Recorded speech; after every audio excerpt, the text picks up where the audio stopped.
Can you split the Red Sea so I can enter into the promised land? Are you kidding me? No, that's...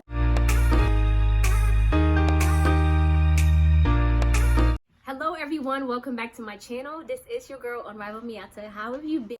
From the title of the video, you already know what it is. You know what? Press pause. Let me go get my popcorn. Press pause. You can get your popcorn out. If you got Kool-Aid or juice or apple cider, you can get it out. Welcome back to my channel. I'm so excited to be here with you guys today. From the title of the video, you already know what Miatta is getting into today.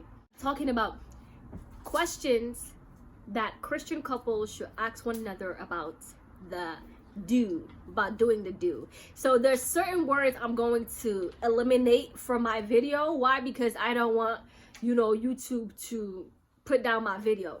You know what I'm saying? So grown folks, you know what I'm talking about. To do the do, to knock. I don't think YouTube understand what knock means. So questions, Christian questions to ask your partner about knocking. All right, now let's get into it. Like I said, communication is key in every relationship. Be it a romantic relationship or platonic relationship, you have to be able to communicate. You have to be able to talk about how you're feeling, what you're feeling, what you like, what you don't like. Closed mouths don't get fed. So it is so important that if you have not seen my video, the previous video I did the other time where I talked about what to do after being engaged, I really made emphasis on the importance of talking to your partner. Honestly, there's so many women that are faking it who are not being pleased. Why? Because they're afraid to tell and communicate to their partners what they like, what they don't like. See, I cannot wait till the day I say I do, because we're gonna be telling that brother, we don't like this, brother, we like that. It's important. See, knocking is something that God created. That's where we need to start first of all. It should never be an awkward conversation. Knocking is normal. It's natural. It's what God created. However, because I'm a Christian woman, I believe that knocking should be done after marriage. That's my own personal stance. So that's why I'm doing this video today. So for those of you who are engaged, before you get married, these are some questions to ask your partner. And if you already are married, but you're very shy about asking certain questions, girl, I got you. There's no need to be shy. There's no need. So these are some questions that can really, stir up some conversations and make you to understand your partner just a little bit better. And even maybe make your knocking life so much more better. All right, so in no particular order, how do you think kids will affect our sex life?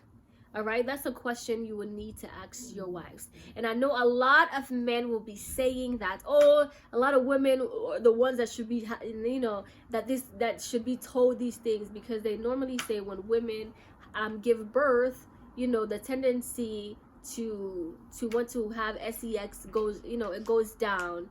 Now, I don't know how true that is. I can't speak from personal experience because I haven't had any children yet. You know what I'm saying? But for those of you who have, you can comment down in the comment section and let us know, how was your experience after having your child? Did your cravings go down? But this is an important question to ask both your partners. Like, when a child now is involved, when your child is in the picture, children are in the picture, is your husband the type that's like, oh, go and feed the baby, I don't want to do this right now? Or is your wife gonna be the person that's like, please don't touch me, get away from me, I gotta work on my babies, I gotta focus on my children? Women, it is so important that, even when God blesses us with the children, understand that that man is the number one priority, because even before those children came, it was him. Before they were, he was. All right? So I know that lots of men feel neglected after childbearing, but let's just question to ask your partner is, what knocking fantasies might you like to enact one day? Like, what type of fantasies does he or she have? Why is it important to know this? It is important for you to know this because so you can know what their past track record was like, their past knocking history. Check out that resume. And also to know their level of wowness, because if somebody has fantasies of on the rooftop or on a helicopter with you hanging upside down, you need to know these things, sis. I mean, it's one life. You don't want to die in the name of some brother's fantasies. Or if she's like, oh, and my fantasy is for you to wear a puppy outfit and go roof roof. I mean, brother, you need to know these things. You understand? It's a funny conversation, but I think it's important for you to know what this person's fantasies are. Sometimes the fantasies may not be as wild, you know, sometimes it's moderate, but it's important for you to know that. That way you know how you can fit in, if you are able to fulfill these fantasies, or if it's something, uncle, I'm sorry, I just cannot, or sister, I'm sorry, I just cannot. These are conversations you all need to have, so you don't get into it and you're like, oh gosh, this is so boring. Like, oh, you're not open-minded. Talk about things now so that you know what to expect. Number 3, another question you should ask is your partner is, how do you define cheating? Is it just me? Because I consider emotional cheating as cheating as well. I don't just think like, you know, having another physical encounter or intercourse with a person is just what cheating is. I think that there's emotional cheating. And to me, emotional cheating is like, you know, when you're trusting another person with your emotions, your thoughts, what you're going through, like you speak to them before you speak to me. Like that would really hurt me to the core. So you both need to have a conversation. What does cheating look like to you? Have these discussions. That way you eliminate unnecessary arguments in your relationship. Just like how I think there's such a thing as emotional cheating, right? Another person may not necessarily think that there's such a thing as emotional cheating.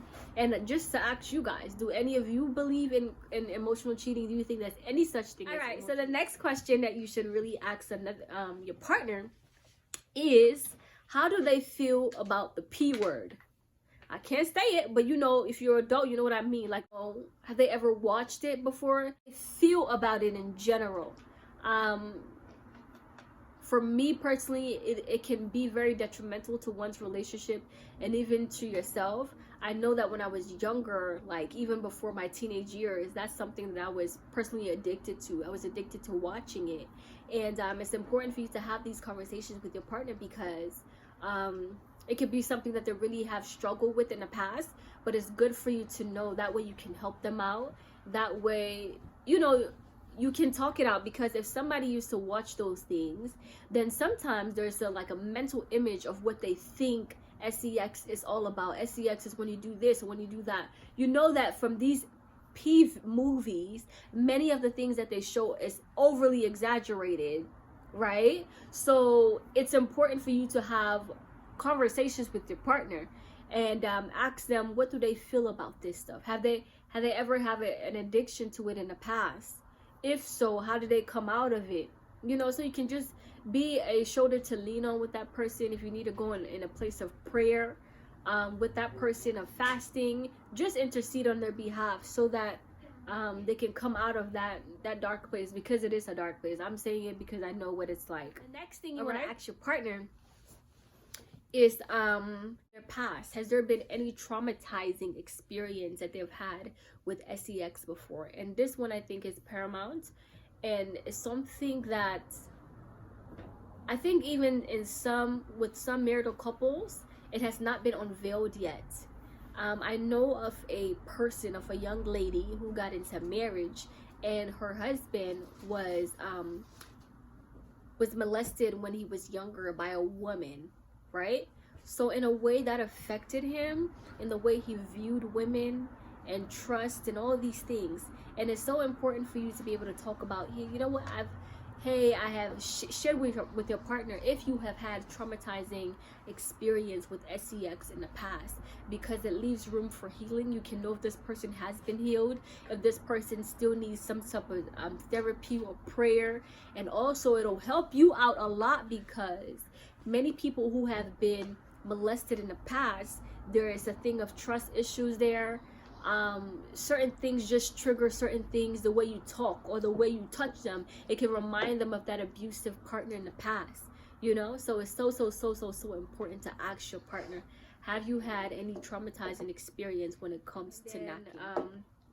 The last thing that I think is also important to ask your partner is, how much do you know about the male or female anatomy. I'm a woman, so I would ask my fiance, okay, hey babe, how much do you know about the female anatomy? And he would in turn ask me, how much do I know about the male anatomy? Why is this important? This is important because you can know how much they know, sis. Do you know what this thing is? Do you know what this thing does? If you don't know, it's uncle. Let's go to the library. Honestly, I know of a woman in church who came to a party that we were throwing for like a bridal shower, and she was saying when she initially got married, like she and her husband were completely clueless on what to do in the bedroom. It was a struggle, honey. And then she's like, no. This is supposed to be enjoyed. I must enjoy my knocking life. God created it so I can enjoy it. So she said they literally went out, got books, and they read, and her knocking life literally went from ground 1 to ground 100. And there's nothing shameful about asking questions. There's nothing shameful about not knowing. But because even if he doesn't know, when you guys get married and you feel comfortable with your body as a woman, you can say, okay, that's what it's called, this is what it does. When you do this to it, this is what happens. I think communication as a whole is so important. Asking your partner if he understands the female body is important, and vice versa. And also being able to communicate what you like, what you don't like. I like it when you do this. I like it when you do that. It's important, ladies, before you step into marriage, before you say I do, get comfortable with asking these questions. Do you know how many Christian mothers, mommy geos, are like literally just in a boring knocking life where the one of my church sisters was telling me this story that there's this man she knows, and the wife was sharing with her that when the man of God is ready to she said when the man is ready to knock, he'll just say, hey honey, can you split the Red Sea so I can enter into the promised land? Are you kidding me? No, there's nothing romantic about that. I mean, to each his own. Maybe there's some mommy Gio out there that's like, oh yeah, I like kids. I don't. Open Red Sea so you can enter into promised land. Where?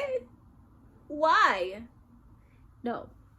But yeah, guys, these are the questions, some of the questions that I think is really important for you to ask your partner. Let me know how the conversation goes, and congratulations on your engagement. And even if you are single and you're currently just courting, I pray that if the person that you're dating now is your God-ordained partner, that you get to a place where you're soon engaged and soon married, and you can utilize these questions and really ginger up a really good conversation with your partner. And if you're new here, kindly subscribe to my channel for more videos like this and so much more. Give this video a thumbs up, and also help me share with your family, your friends. As always, I love you, but Jesus loves you so much more. And until next time, you have an unrivaled day. Bye, guys.